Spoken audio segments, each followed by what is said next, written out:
Hi welcome back. Episode 3 तक आ गए हम।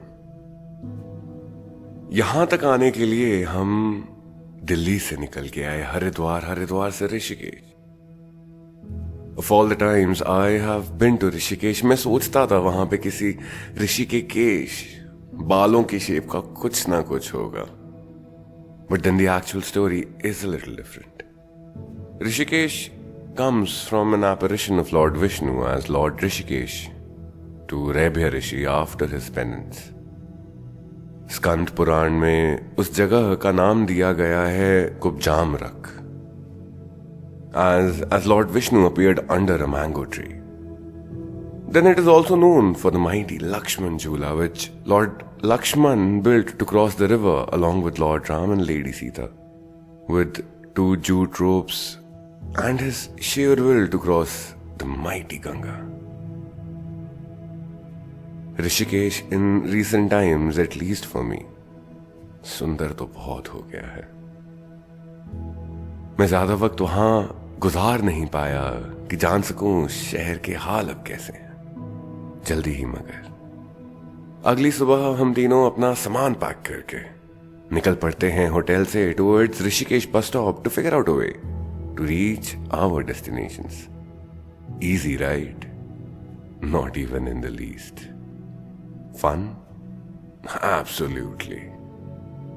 Bus stop पहुंच के we see that there are no buses plying on the routes we have to take, because all of them are already on the Char Dham Yatra, with almost no buses heading to. हम लोग दोबारा पहुंच गए चाय पीने, and we are greeted by another person over there. Let's name him R. We had chai and shared our journey so far. Turns out that he had reached Rishikesh in the morning only. And our bhai was also on a similar route to ours, but then the lack of transportation stranded him as well. Our bhaiya was from Delhi, and turns out he kind of knew my father. दुनिया के किसी भी कोने में चले जाओ, father साहब को जानने वाला हमेशा कोई ना कोई मिल जाता है।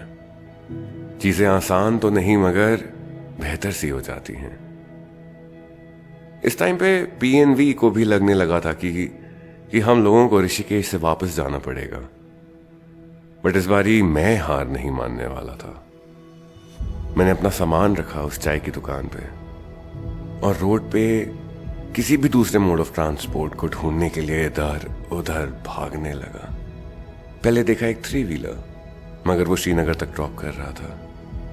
फिर 2-3 टैक्सीज मिली, but they were charging a little too much. और फिर आया इस ट्रिप का सबसे इंटरेस्टिंग कैरेक्टर, अमित। अमित अपनी बोलेरो कैंपर में था और वो किराने का सामान ट्रांसपोर्ट किया करता था from Rishikesh to Ukhimath and Joshimath. Amit साहब ने एक फिक्स्ड अमाउंट पे तसल्ली भर दी और हम सारे चल पड़े फ्रॉम ऋषिकेश। ऋषिकेश से निकलते ही अमित ने एक साधु बाबा को भी सवारी बना दिया और उन्हें बैठा दिया अपने पिकअप में और उनके ऊपर तारपोलिन खींच के डाल दी। है ना मस्त? वेट करो आगे क्या होता है। उस जमाने में मेरे पास सिगरेट की कमी नहीं होती थी। 20 minutes into the ride Amit ने मुझसे एक सिगरेट मांग ली और उसके बाद एक और फिर एक और। मुझे ऐसे सिगरेट देने में दिक्कत नहीं थी, मगर मांगने का तरीका गलत था।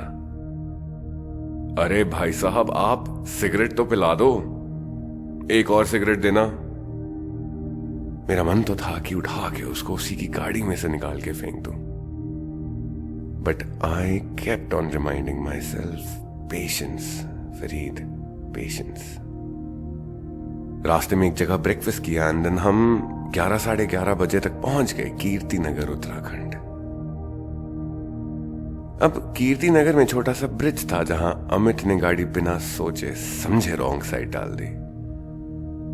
अब सामने से इतना ट्रैफिक आ रहा था कि उसे गाड़ी रिवर्स करनी पड़ी उस ब्रिज पर से and everything that could go wrong did. अब मुझे सिखाया गया था when I was learning to drive, always to be facing the direction in which the car is heading. Never ever use the accelerator while reversing unless you are in a car chase or on a slope. and always have your seat belts on. और अमित ने तो अब अमित की car के पीछे metal girder लग रखे थे एज बुल गार्ड्स, एंड भाई ने धाड़ गाड़ी मार दी पीछे खड़ी एक स्कॉर्पियो में। मैंने उसे कहा था पीछे देखने के लिए, पी भाई ने कहा था सीट बेल्ट के लिए, आर भाई ने कहा था धीरे करने के लिए, बट किस्मत के प्लान्स शायद से अमित के फेवर में थे नहीं। खैर छोड़ो, बाहर निकल के देखा तो पीछे खड़ी थी एक स्कॉर्पियो, किसी ट्रैवल एजेंसी की थी, और इन जनाब ने उसके फ्रंट बम्पर में एक बहुत ही प्यारी सी जगह बना दी थी एक और हेडलाइट लगाने की। जनाब लड़ पड़े स्कॉर्पियो वाले से कि उनकी गलती तो है ही नहीं ना। मैं और मेरे फैबुलस 4 दूर से नजारा एंजॉय करने लगे, क्योंकि हम बीच में पढ़ना नहीं चाहते थे। लोकल्स का मसला है, लोकल्स ही सॉल्व करें। बट बात सोल्यूशन तक जाती हुई दिख नहीं रही थी। ट्रैवल एजेंसी की 3-4 कार्स और थी पीछे, और सबके ड्राइवर आ गए।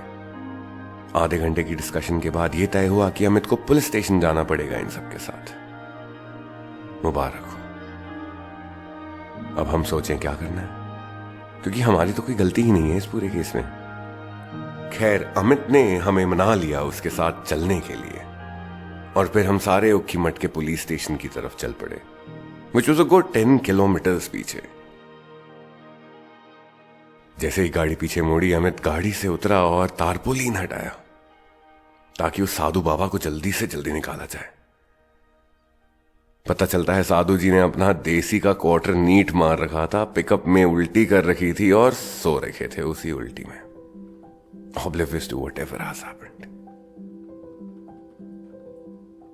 2 गाली देके बाबा को भगाया और अमित ने गाड़ी को पुलिस स्टेशन के लिए रवाना किया। पूरे रास्ते हम चारों ने उसे काफी समझाया था कि कैसे बात करनी है पुलिस से, क्या कहना है, कैसे कहना है, कब कहना है, बिकॉज पी भैया happened to be a lawyer, तो he had a fair amount of idea. But Amit को कहां बात एक बारी में समझ आनी थी। पी एंड वी भैया अमित के साथ अंदर चले गए to make sure that things don't get heated. The police station was actually the last point जहां सेलुलर नेटवर्क्स आ रहे थे। मैंने घर पे अर्पित को और श्वेता को मैसेजेस ड्रॉप कर दिए, heading to a no network zone, will call later in the evening, all well. और जैसे ही ये मैसेजेस लिखे, अंदर से एक थप्पड़ की आवाज आई और अमित के चीखने की। अपेरेंटली अमित ने पुलिस से भी बदतमीजी करी और बाकी ड्राइवर से भी लड़ाई कर लिया, एंड उनके साथ वेलकम टू उत्तराखंड कर दिया गया पुलिस के हाथों। बहुत ही सहमा सहमा एक अमित बाहर आता है और कहता है, सर उन्हें पैसे देने पड़ेंगे, आप मेरी पेमेंट एडवांस में कर दीजिए। हम सब ने पेमेंट कर दी उन्हें ताकि वो अपना कर्जा माफ करवाएं और हम अपने रास्ते पे आगे बढ़ें। अमित की आंखों में से 2-3 आंसू निकले हुए थे। एक बड़ी सहमी सी आवाज से उन्होंने मुझसे कहा, साहब आप एक सिगरेट पिलाएंगे? खैर मना तो मैंने नहीं करना था, मगर जिस तरह पहले मन में एक खिंच थी सिगरेट देते वक्त, अब अफसोस। वो पुलिया दोबारा क्रॉस करी, दोबारा नेटवर्क्स खत्म हुए और मेरे दिल में से एक आवाज आई, आज के लिए इतना एडवेंचर काफी है शायद फरीद। आज रात को इसको रिकॉर्ड करना है ताकि श्वेता को सुनाने में आसानी हो। बट क्या इस ट्रिप में अभी तक कुछ भी जो सोचा था वो क्या वैसा हुआ है? श्रीनगर से निकलते ही एक पुलिस का बैरिकेड था और वहां पे हमें रोक लिया गया और मैंने अमित के चेहरे का रंग और हवाइयां दोनों उड़ते देख लिए और 3 वर्ड्स सुने, लुट गया आज। बेसिकली उनकी number plate was not up to the specified standard that was set, and him being him उन्होंने गौर नहीं फरमाया इस चीज पे और वो पूरे उत्तराखंड में बाजीगर बने घूम रहे थे।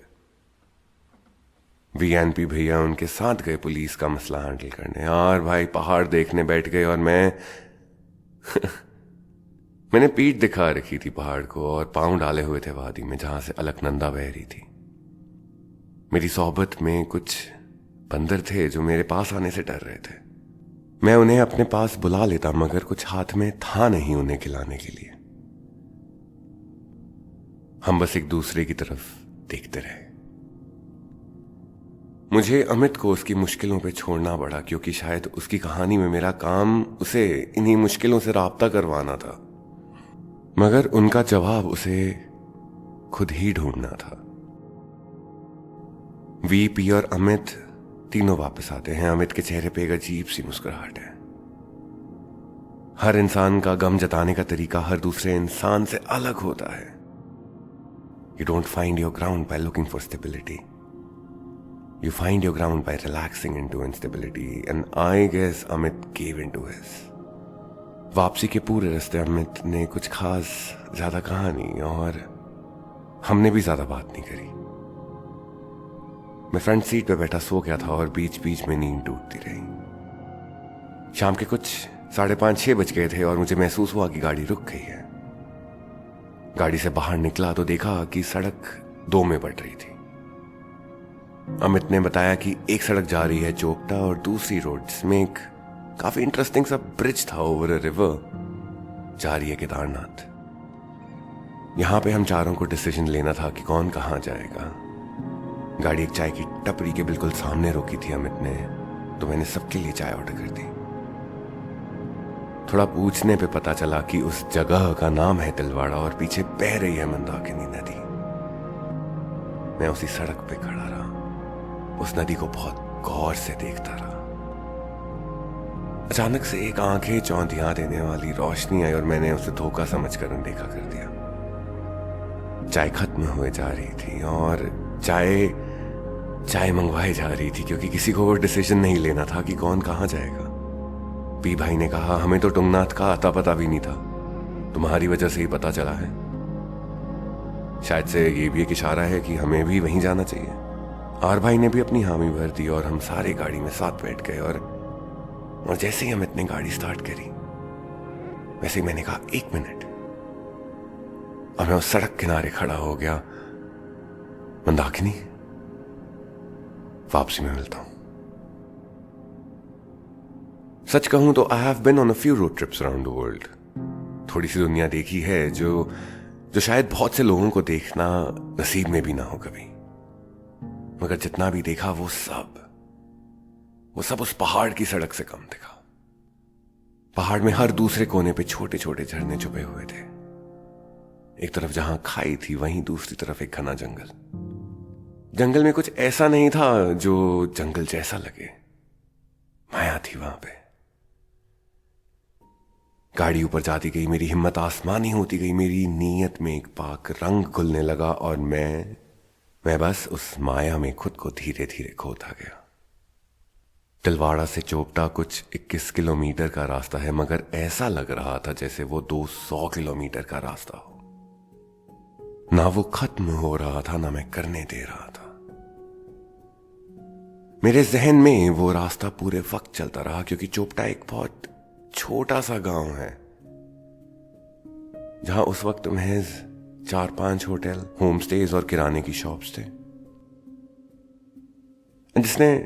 जिसने कहा है कि the journey is better than the destination eight times, काफी सही कहा है।